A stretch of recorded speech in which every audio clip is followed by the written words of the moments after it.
उत्पत्ति अध्याय 37। उत्पत्ति अध्याय 37। याकूब तो कनान देश में रहता था, जहां उसका पिता परदेशी होकर रहा था। और याकूब के वंश का वृत्तांत यह है कि यूसुफ 17 वर्ष का होकर अपने भाइयों के संग भेड़ बकरियों को चराता था। और वह लड़का अपने पिता की पत्नी बिल्हा और जिल्पा के पुत्रों के संग रहा करता था, और उनकी बुराइयों का समाचार अपने पिता के पास पहुंचाया करता था। और इस्राएल अपने सब पुत्रों से बढ़ के यूसुफ से प्रीति रखता था, क्योंकि वह उसके बुढ़ापे का पुत्र था, और उसने उसके लिए रंग बिरंगा अंगरखा बनवाया। सो जब उसके भाइयों ने देखा कि हमारा पिता हम सब भाइयों से अधिक उसी से प्रीति रखता है, तब वे उससे बैर करने लगे और उसके साथ ठीक तौर से बात भी नहीं करते थे। और यूसुफ ने एक स्वप्न देखा और अपने भाइयों से उसका वर्णन किया। तब वे उससे और भी द्वेष करने लगे। और उसने उनसे कहा, जो स्वप्न मैंने देखा है सो सुनो। हम लोग खेत में पूले बांध रहे थे, और क्या देखता हूं कि मेरा पूला उठकर सीधा खड़ा हो गया। तब तुम्हारे पुलों ने मेरे पुलों को चारों तरफ से घेर लिया और उससे दंडवत किया। तब उसके भाइयों ने उससे कहा, क्या सचमुच तू हमारे ऊपर राज्य करेगा? व सचमुच तू हम पर प्रभुता करेगा?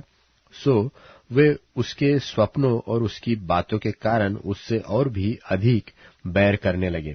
फिर उसने एक और स्वप्न देखा और अपने भाइयों से उसका भी यो वर्णन किया कि सुनो, मैंने एक और स्वप्न देखा है कि सूर्य और चंद्रमा और 11 तारे मुझसे दंडवत कर रहे हैं। यह स्वप्न उसने अपने पिता और भाइयों से वर्णन किया। तब उसके पिता ने उसको दपट के कहा, यह कैसा स्वप्न है जो तूने देखा है? क्या सचमुच मैं और तेरी माता और तेरे भाई सब जाकर तेरे आगे भूमि पर गिर के दंडवत करेंगे? उसके भाई तो उससे डाहा करते थे, पर उसके पिता ने उसके उस वचन को स्मरण रखा। और उसके भाई अपने पिता की भेड़ बकरियों को चराने के लिए शकेम को गए। तब इस्राएल ने यूसुफ से कहा, तेरे भाई तो शकेम ही में भेड़ बकरी चरा रहे होंगे, सो जा, मैं तुझे उनके पास भेजता हूं। उसने उससे कहा, जो आज्ञा, मैं हाजिर हूं।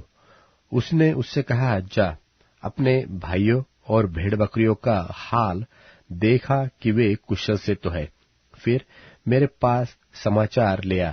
सो उसने उनको हेब्रोन की तराई में विदा कर दिया, और वह शकेम में आया। और किसी मनुष्य ने उसको मैदान में इधर उधर भटकते हुए पाकर उससे पूछा, तू क्या ढूंढता है? उसने कहा, मैं तो अपने भाइयों को ढूंढता हूँ।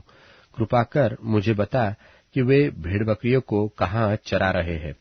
उस मनुष्य ने कहा, वे तो यहाँ से चले गए हैं, और मैंने उनको यह कहते सुना कि आओ हम दोतान को चले। सो यूसुफ अपने भाइयों के पास चला और उन्हें दोतान में पाया। और जो ही उन्होंने उसे दूर से आते देखा, तो उसके निकट आने के पहले ही उसे मार डालने की युक्ति की। और वे आपस में कहने लगे, देखो, वह स्वप्न देखने वाला आ रहा है। सो आओ, हम उसको घात करके किसी गड्ढे में डाल देंगे, और यह कह देंगे कि कोई दुष्ट पशु उसको खा गया। फिर हम देखेंगे कि उसके स्वप्नों का क्या फल होगा।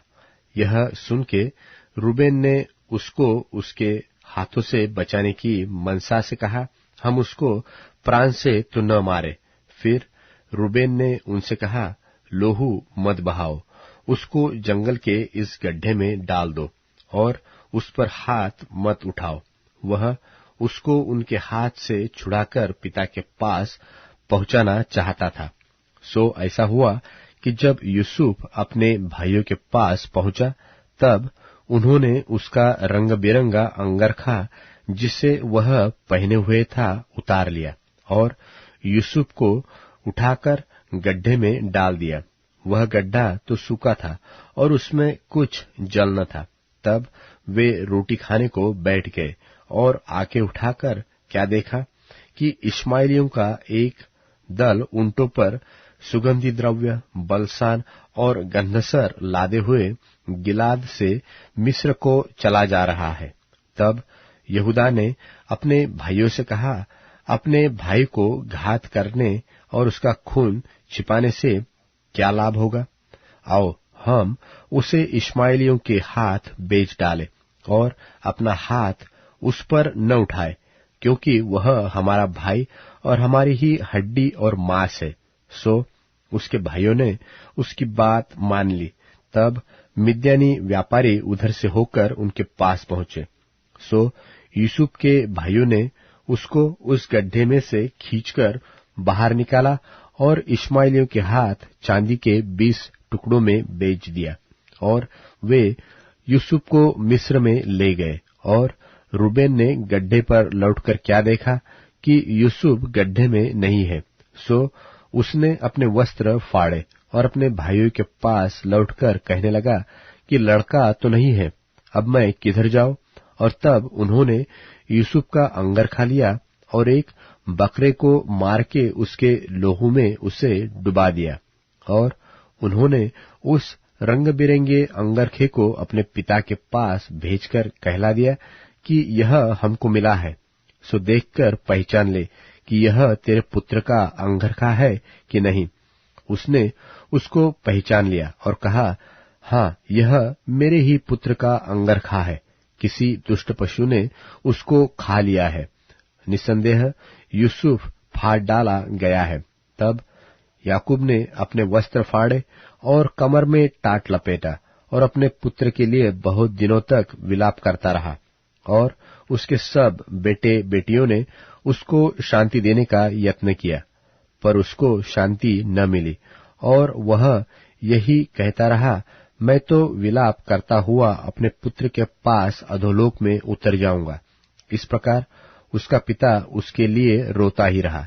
और मिद्यानियों ने यूसुफ को मिस्र में ले जाकर पोतीफर नाम फिरौन के एक हाकिम और जल्लादों के प्रधान के हाथ बेच डाला।